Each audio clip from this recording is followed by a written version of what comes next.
Thank you very much, everybody, to attend this exciting seminar series. Before I start, I just want to acknowledge the Paladin for their support for our seminar series here. And next week, we have Flavia Robles, the Executive Director of a Kidney Foundation, Northern Alberta and Territories branch, to talk about Kidney One-on-One, a patient-driven program in partnership with University of Alberta Hospital that supports people who are adjusting to life on dialysis. So don't forget to attend next week as well, please. So for today, as we all know, the biggest dilemma everybody is facing in the allocation of the organs is the ethical dilemma, getting the balance right between equity and utility. And today we are privileged to have two of our colleagues from University of Sydney, Australia, joining us and sharing with us their wisdom and their solution to this dilemma. They've been working on a project called Simulation Framework for the kidney allocation process. It's a shared decision-making model.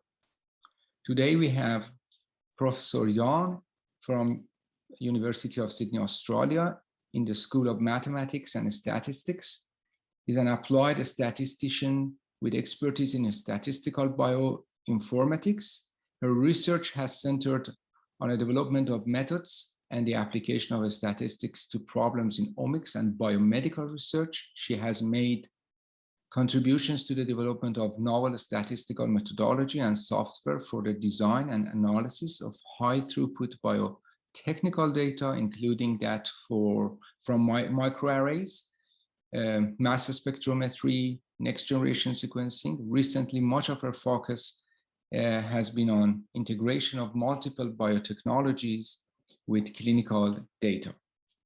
We also have Professor Wong, academic transplant nephrologist and NHMRC Career Development Fellow at the University of Sydney. Her main areas of interest are cancer epidemiology, diagnostic test evaluations, decision and simulation modeling, and other important aspects of outcome research in nephrology and transplantation. She has developed a team that focuses largely on improving the health outcomes of transplantation, integrating transplant epidemiology with biostatistics, bioinformatics, health economics, and health services and implementation of research. Her work aims to provide a comprehensive evidentiary base for prevention, monitoring, and treatment strategies to reduce the burden of comorbidities after transplantation. So I stop here and I ask Dr. Wong to kindly share her screen with us. Thank you. Thank you so much, Suraj. I might like to share mine first, and then I'll go first, and then Jean will come on a little later. And it's really a pleasure for us to be here today. Myself and Jean, just a little bit of history about ourselves. So we've known each other since we were in high school.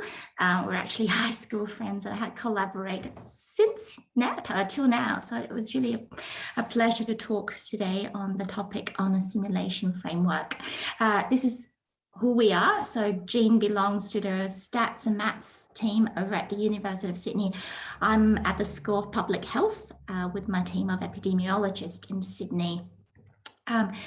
So we all know the issues of transplantation. We know that it saves lives and improves the quality of life, but there's also the concerning factor is that there is very limited resources about the donor organ. And there is concerns also about the ownership of the deceased donor organ. Who does it belong to, whether it is a national resources or whether it is belonging to the individual units or sites. The best allocation algorithm, I think we all agree, is one that will maximize utility in terms of overall graft survival, quality of life and life ease, but at the same time ensuring equity so that all patient groups, particularly those who are disadvantaged, have the opportunity to have the transplant. This is the burden of kidney disease in Australia. Currently, we have about 1.7 million people with chronic kidney disease and contributing 1 in 9 deaths. We know that kidney transplantation is the optimal treatment, but unfortunately, similar to all parts of the world, we have the same issues of the lack of improvement in longer term survival and patient and graft survival over time. So we're hoping with some of the work that we're doing, we could devise some prediction model and tailored immunosuppression and treatment strategies to improve survival and outcomes later on down the track. Just a little brief history about our transplantation rate over time.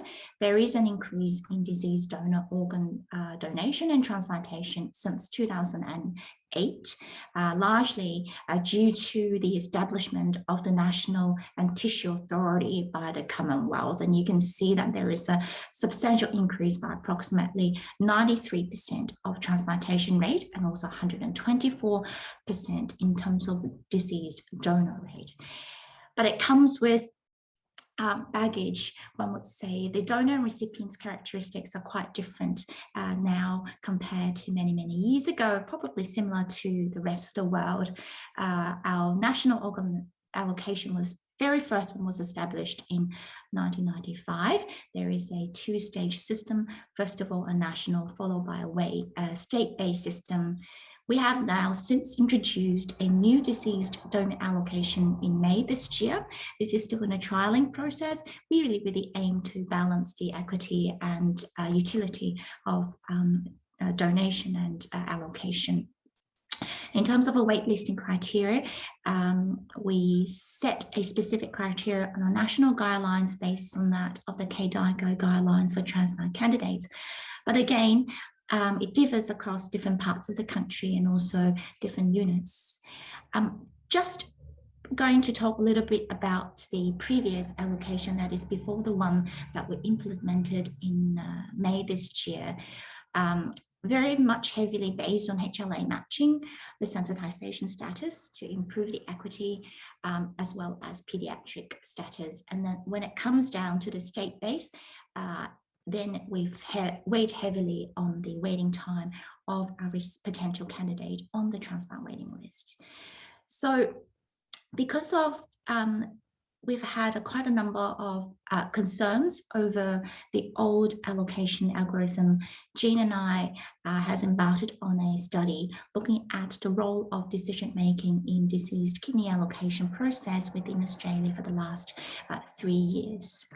What we've done, we've acquired data from the ANS data registry, the National Donor Organ Donation Registry, what we call the ANSOD, with linkage through the National Organ Matching System. This is our pretty much similar to your system where it contains every single organ matched within the nation. And what we found on a very basic descriptive data, and again, similar to many parts of the world, is that there is a disparity in between the location where the patient resides. In the less populous states such as Queensland, South Australia and Western Australia, the average waiting time is about 1 year.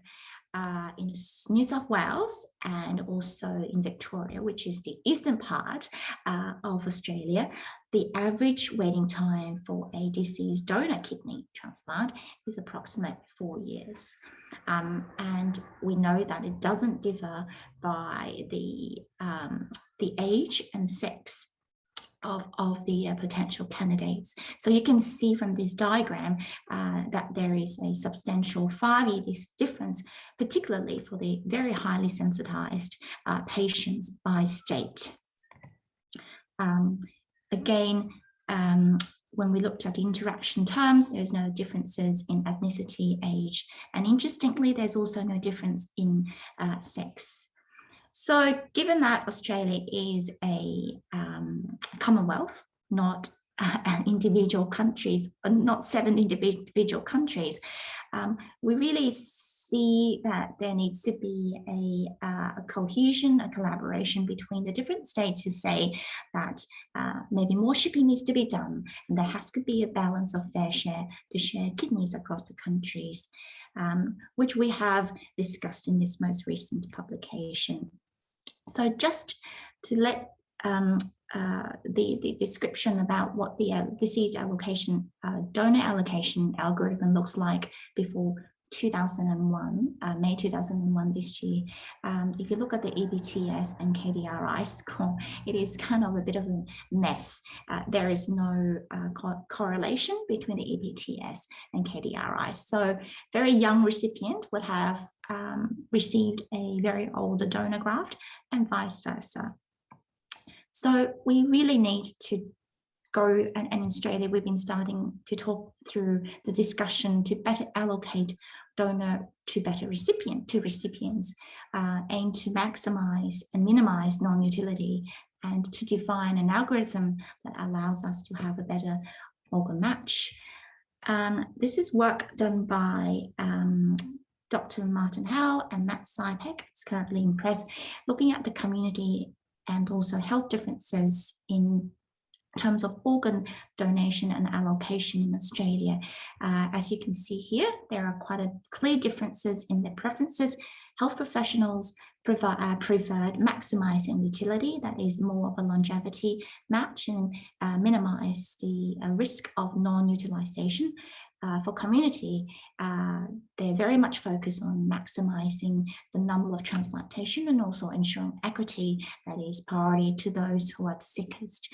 However, both in terms of health professionals and also the community do agree that we should have an allocation that maximize survival, prioritize organs to the young, and also provide equity for our Indigenous Australians, where the health outcomes and access to transplant is it's the lowest, unfortunately. And this is the new allocation. We started in May 2021, and you can see things have changed quite differently. We all agree that there is a need to move to a better system that includes the concept of utility and equity. This is still very much in a trialing phase, but you can see that there are three specific national level, with the very first level very much focused on the highly sensitized patients, focusing pretty much on people on the long waiting list, female who are sensitized, and also people who have had multiple transplants. And then HLA matching comes into place with the EBTS restriction. Again, no system is perfect, and we're still going through the process in terms of continuing monitoring and also assessment to ensure that we're maximizing both utility and also equity. I'd like to hand over now to Jean. Okay, so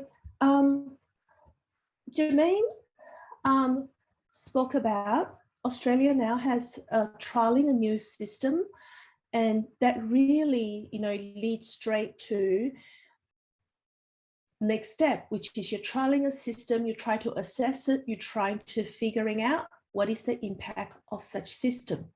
So it leads to this question of why do we simulate? Well, I guess, globally, there's a lot of algorithms that guide organ allocation, and also over time, every country would try to, improve upon the algorithm that they have, trying to, maximize utility, also at the same time, satisfied a lot of equity issues and policy jointly. So simulation really offers a capacity to conduct the assessment of something, of the algorithm prior to deployment. And it also allows us to examine, multiple slight changes without waiting, to see what happened in reality for a long time. So this really is the motivation for us to sort of work jointly to figure out, can we develop something in a simulation framework that allows a more efficient way to compare and contrast the various type of allocation tuning that one may be interested in looking at.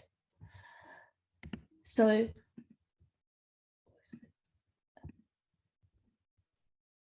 we started thinking, well, with allocation, do we simply code up, that whole procedure that Germaine actually shared with you? And that was the first attempt of looking at the allocation algorithm, because this is the most important component, which is how exactly the matching is done. So we did try to match based on the maximum score. And in Australia, if we look at the data, we realize about 20% of people is actually allocated via the national framework. And then about 80% of all allocation in Australia is probably in the state framework. So when we actually look at, if we sort of play the game under simulation framework and see what do we get, to our surprise, the blue part is the actual proportion between our national and state allocation.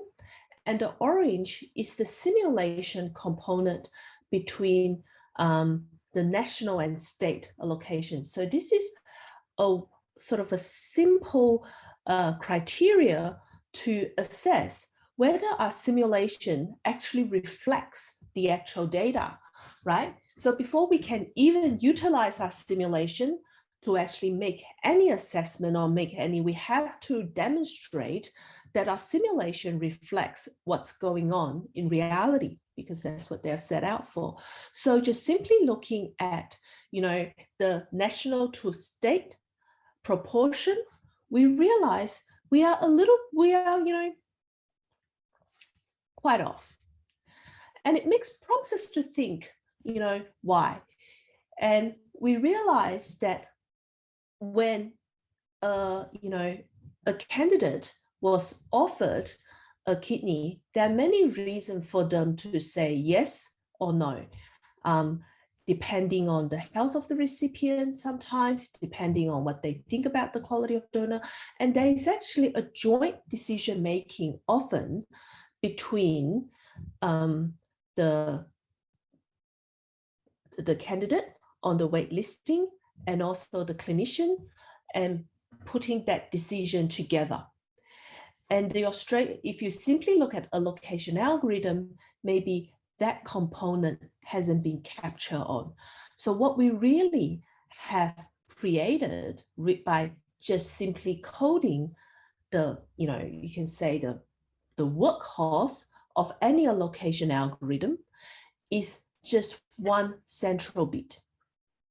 So we decided in what we were trying to do is to look at the process, not just the actual allocation algorithm, but also trying to simulate and model the whole process from people getting onto the wait list, eventually to the decision making. And so the first step is to figure out the sort of like the onboarding situation, utilizing a Poisson modeling to model the wait listing. And this actually has been done by various simulation algorithm around the world or in the literature at the moment. But a specific area that we have added on is the dynamic nature of the wait listing. So situation change, and maybe over time, there is a change to the parameter of the proportion of the people that goes on and off. And that dynamic nature, we try to capture utilizing the rate over the years. So we have a parameter that actually changes and that's the dynamic weight listing component of the first step. So we think about the whole allocation process as 3 phases, where the first phase is the candidate list generation, where how people actually get onto the list, and also generating a process for people who may come off the list. Then following on, we have the actual allocation algorithm. We've actually coded all this in a software called R. So it's a statistical framework. It's actually very flexible. It allows people to take that and just change the middle part of the algorithm as they wish. Now, most importantly, we also try to model the shared decision component. That is, after maximum rank list comes out, we use a binomial probability model to look at whether people accept or reject, potentially based on the quality or the difference between the EPTS and KDRI. We look at other factors. So again, that component is flexible, but it allows some sort of acceptance and rejection, or not acceptance at the rank list level, trying to capture the decision-making process, and we utilize that in a tree structure. So to go through that a little bit more detailed, I am not going to go through too much of the algebra, just to say that there was quite a number of models that we take into account to think about to accept or not to accept. Looking at different state attitude, looking at immunological relationship, looking at relationship between different variables, and we have a hierarchical model system utilizing weights, and everything is sort of built on an R package, so that people will move through some sort of a hierarchical system to say they will accept or reject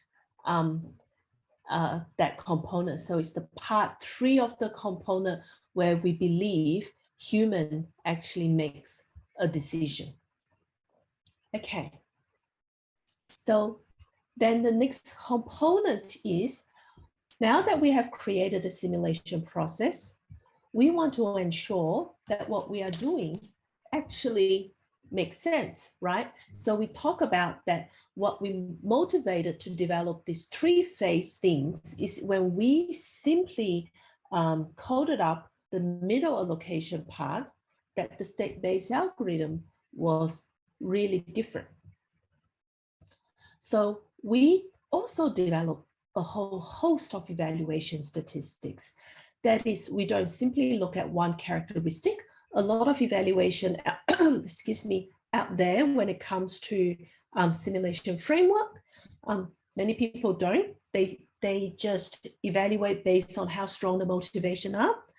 Others looks at, waiting time or listing time.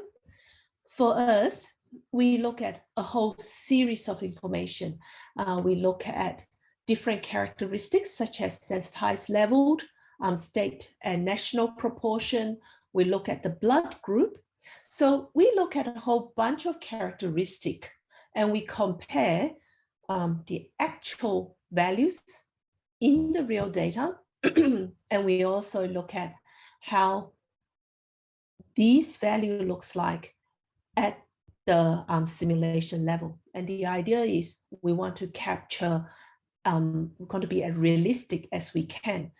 We utilize various measurements, measurements for location, dispersion, looking at the distribution, not just at the mean, but also heaviness of tail of the distribution, look at, the distance. So the key thing is the halogen distance was one of the key metrics that we used to measure divergence or similarity between the 2 distributions. Okay, so we look at a lot, but we summarize at the end at just one of the distance. And the reason we look at all statistics, it's a lot, is we want to make sure that when we capture something, we capture it in as many aspects as possible. Okay, so I'm going to show you some of the key results. Here, we compare 3 processes. So process 1 is simply the maximum score selection without any dynamic wait list, without any decision making.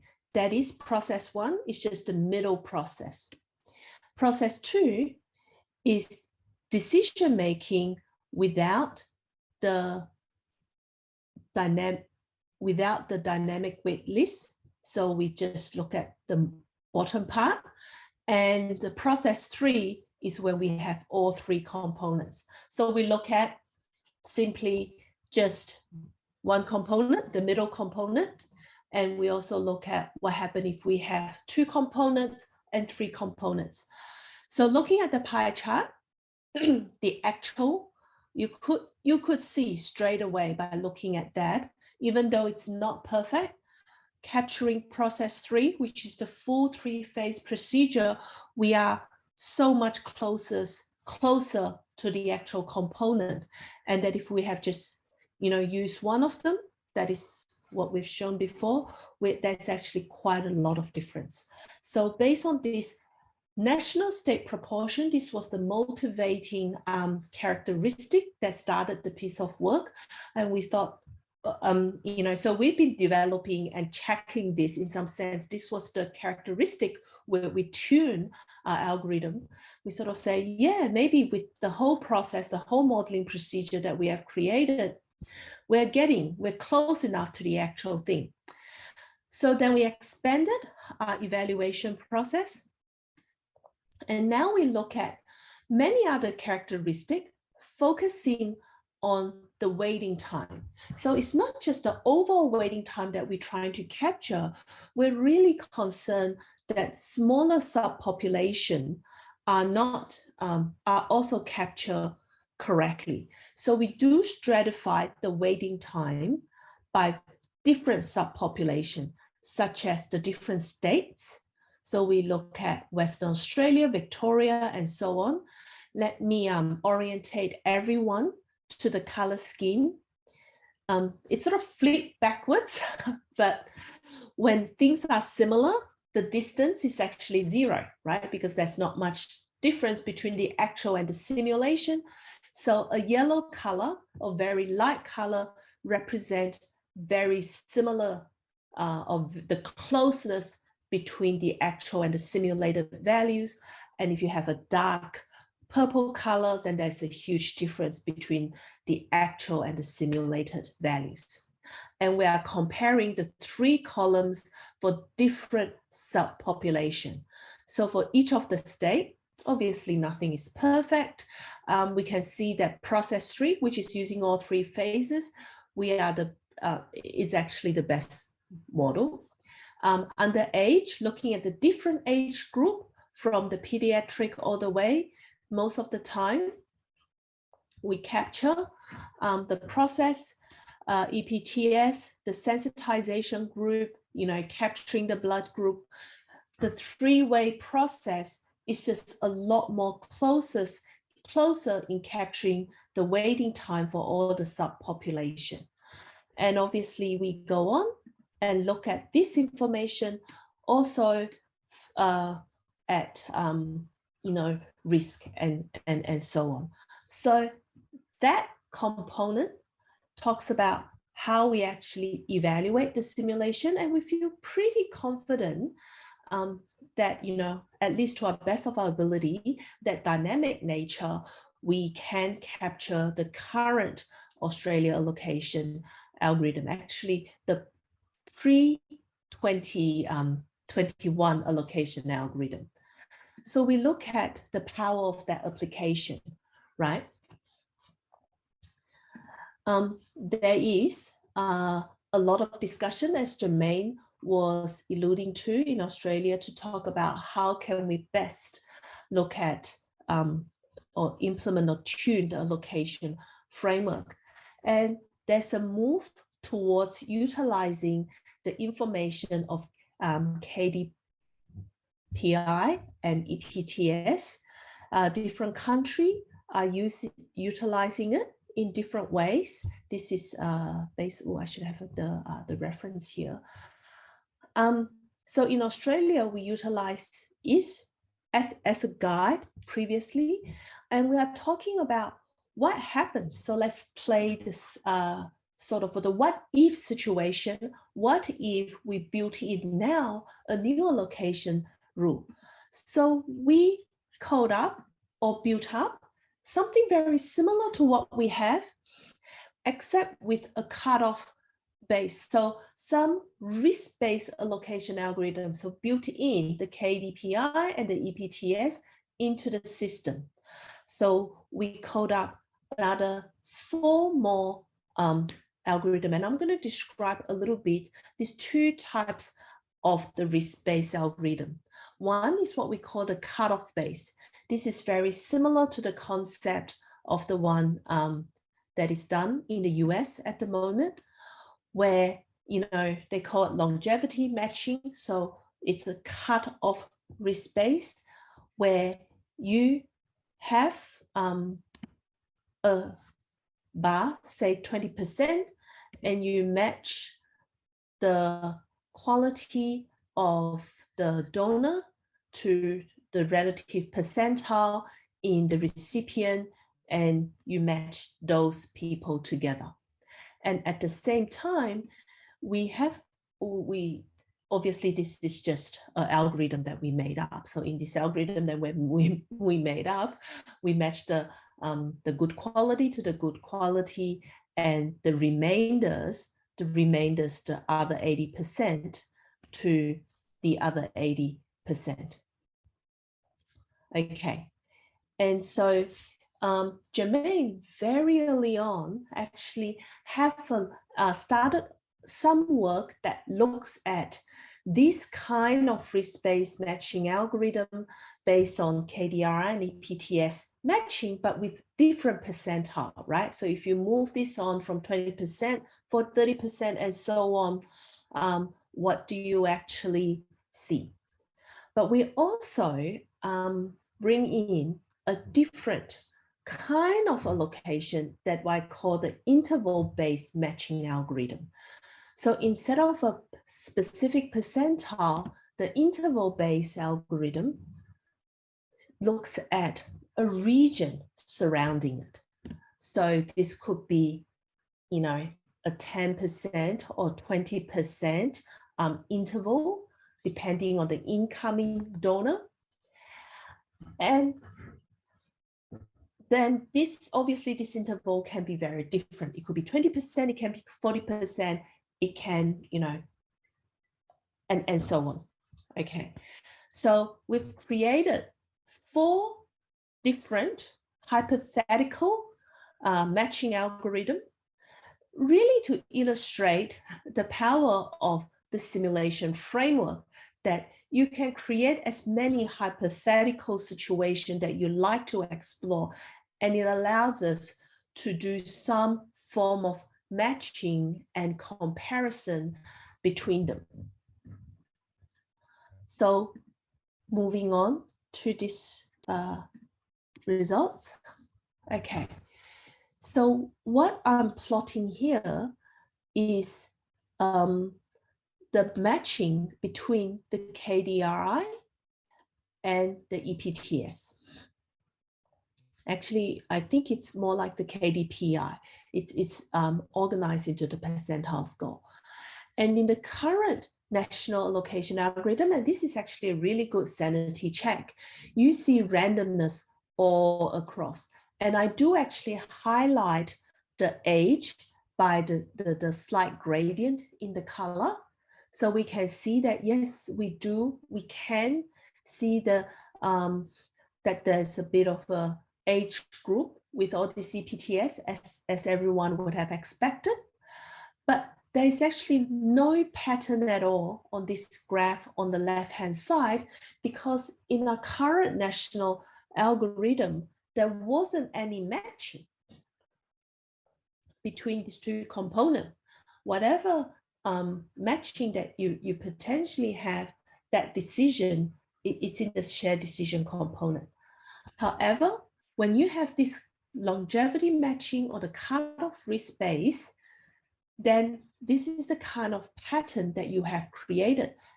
If you have a cutoff at the 20% mark, you will see that you're simply matching the people in this little category.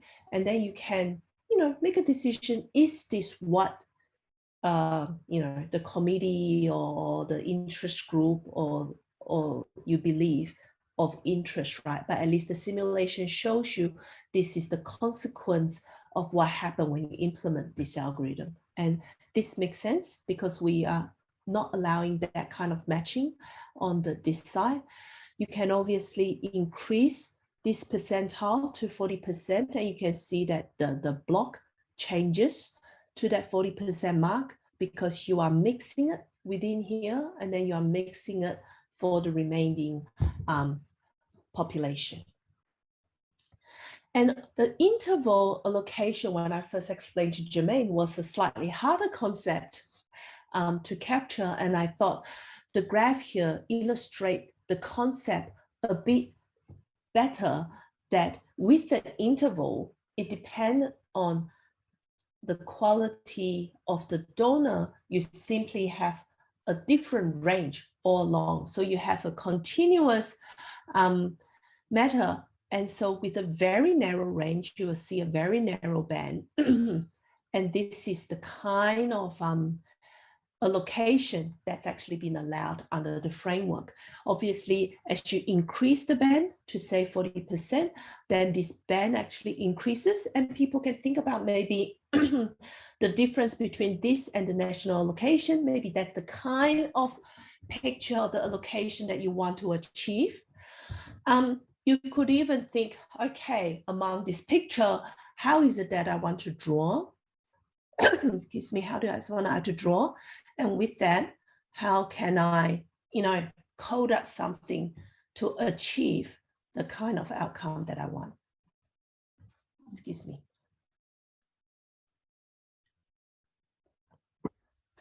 Okay, so this simulation reflects what happened in the EPTS and the KDRI component. Now we move on to what happened if we want to look at other characteristics. So the first thing we need to do is to actually build a feature selection algorithm using machine learning to try to estimate a Cox regression model. And we do a bit of stability modeling in this whole component by repeating. So the concept is, if we resample the data, 50 times, and then I repeat it with a lot of,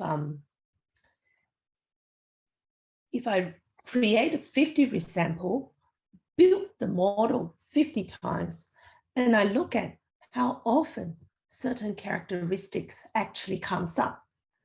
So it's not just a once-off model, but looking at a model with 80% inclusion criteria. Utilizing this model, we pick up things like HLA-DR, age, donor weight, all the typical modeling of the Cox regression model, and we use it to see if we apply this risk-based algorithm to all the different allocation, what would happen? Okay, so looking at the various allocations, so we first look at the recipient waiting time, and you can actually plot out the recipient waiting time for the different age group. You can imagine you can actually do this also for different sensitization value to actually see whether whether there's actually any changes. This is an example where there's not much changes, but you could see that you are able to make this kind of evaluation and even more. And at the same time, with the Cox regression modeling that we have done, so utilizing machine learning as a background, we could also compare the survival probability. Obviously, there's not so much survival probability change, but you can see that over the age group, you know, or you, as she says, you go younger, the survival is better.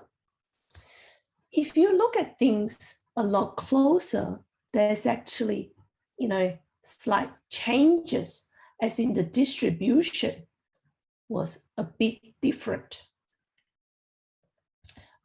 along. So you have an increase actually of survival probably for some older generation in this little component, whereas you don't have in the previous national allocation algorithm. So the differences is actually quite slight as you go along. And also you may find that there is actually a bigger hump over here that actually gets cleaned up a little bit in sort of the risk-based algorithm. So there's changes, but slight, but overall it remains the same.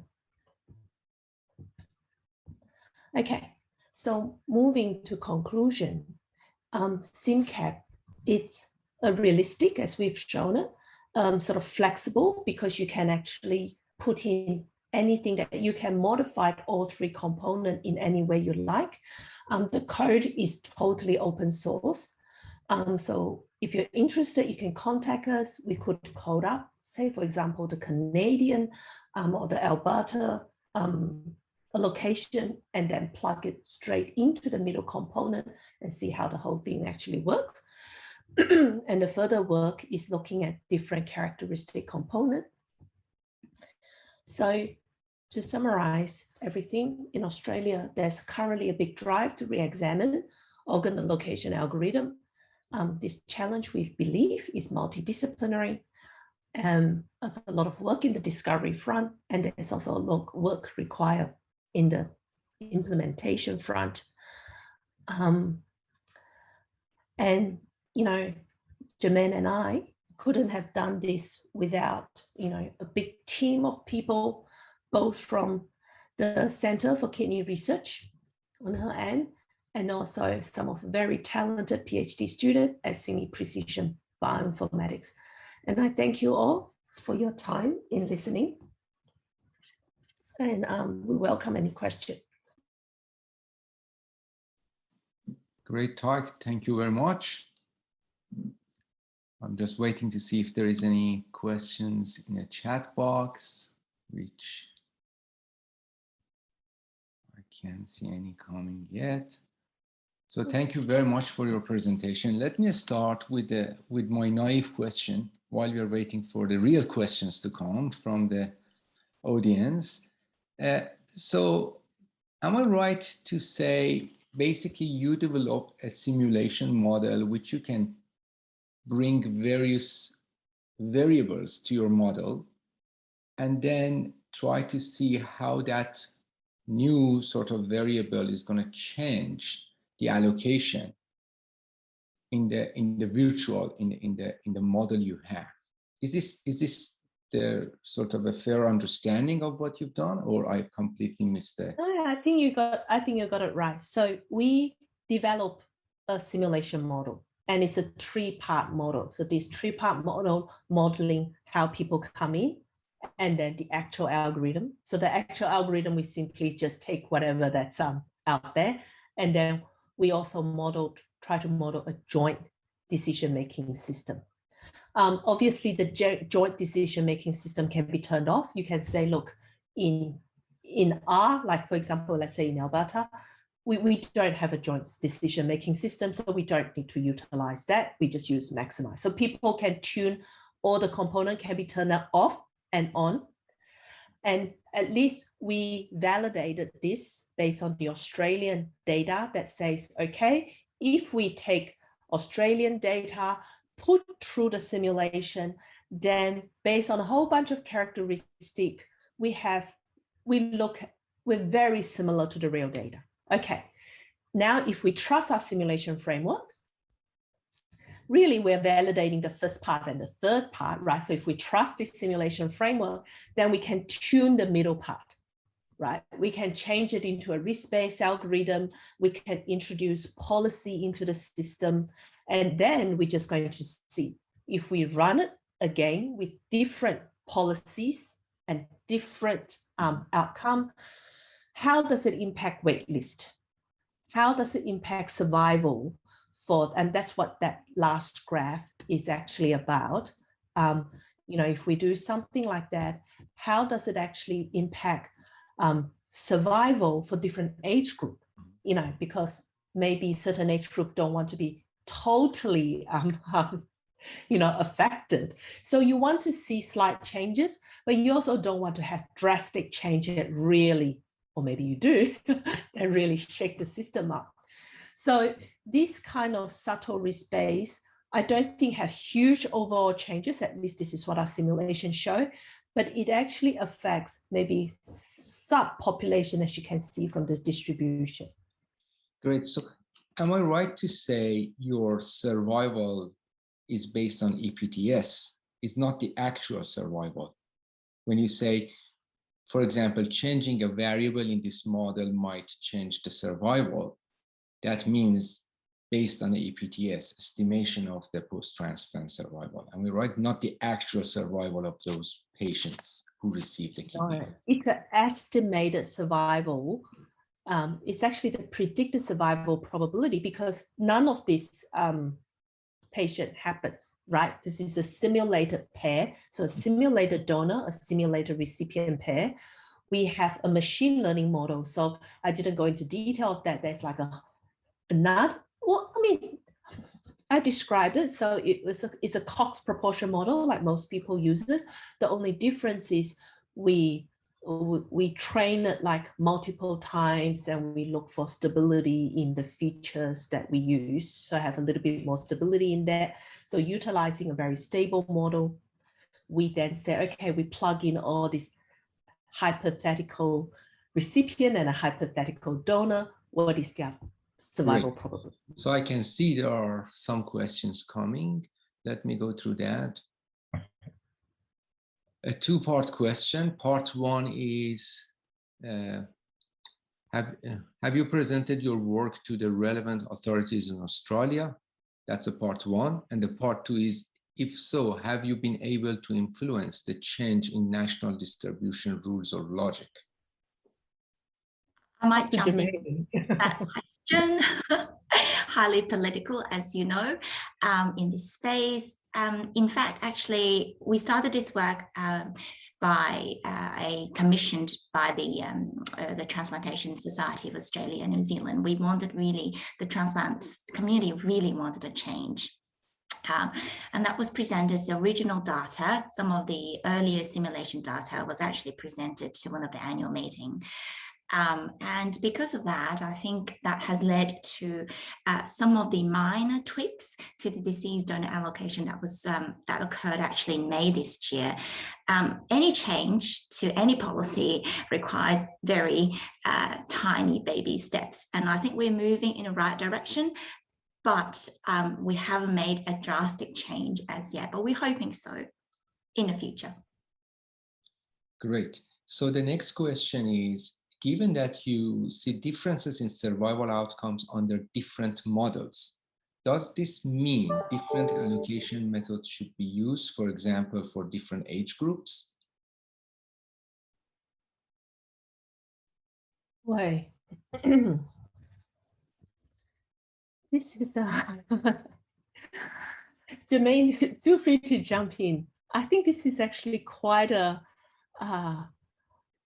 philosophical question, but if I take a step back and say, what we can do is, if someone proposes an algorithm that says, first stratify by the different age group, and for different age group, I use a different model it sounds like a complicated allocation system, but we can actually implement that. So, you know, it's just code, right? So if you tells me you want to do something different for pediatric, and then something for middle age, something for, you know, say maybe a different age group with different cutoff, if someone can state it, we can code it up. You can plug it into the system, and the simulation can tell you pretty much what is the impact of that. The simulation framework cannot make decision. The decision is actually made by authority. The simulation framework can provide the data to help make informed decision. I think that's the subtle. So just on that point, apart from pediatric population in Australia, age, whether it's a recipient age or donor age, it's not, we cannot legally include that in the deceased donor allocation. It's not a variable, and that's why we've chosen the EPTS score and the KDPI score.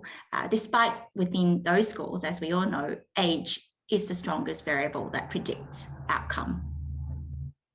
Great. I can see another question from Anne. She's asking, if I understand your data correctly, the ABO patients model was not as predictive as the other ABO groups. Why do you think that is? And do you plan to do any ABO incompatible modeling? I think if I want to go back, I'm not sure our data show that. So the time the ABO come up, is it this part?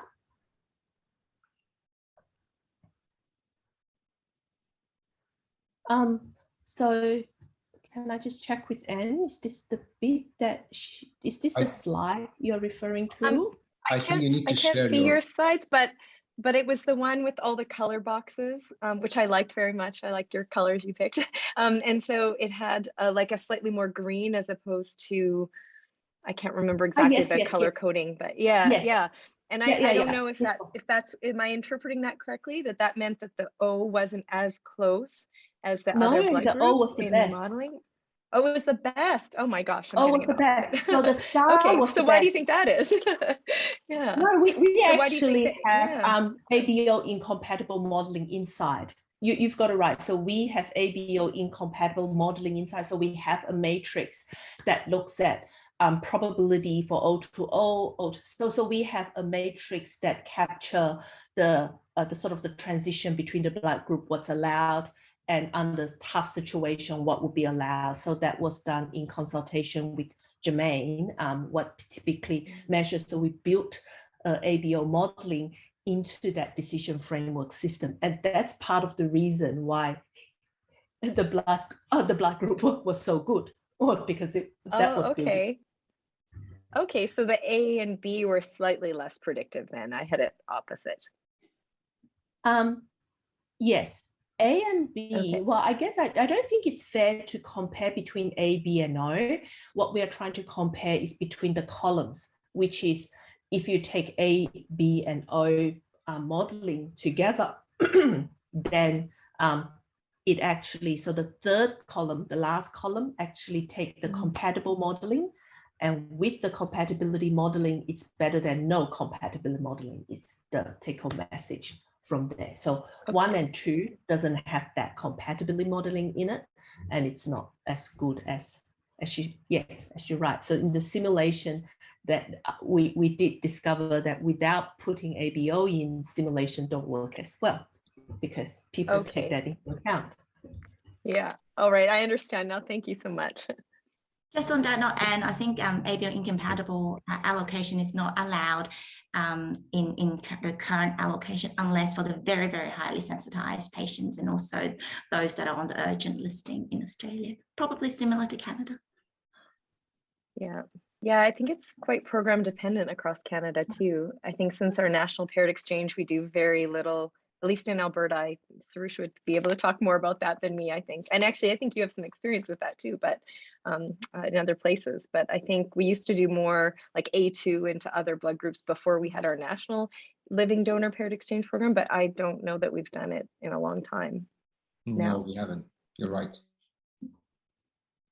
It's much easier to send people to KPD program than go down that route. Yeah. Great. So I don't see any other questions in the chat box. I think we have still a few minutes, so I want to use that and ask one sort of question, which I'm assuming this is already sort of part of your modeling.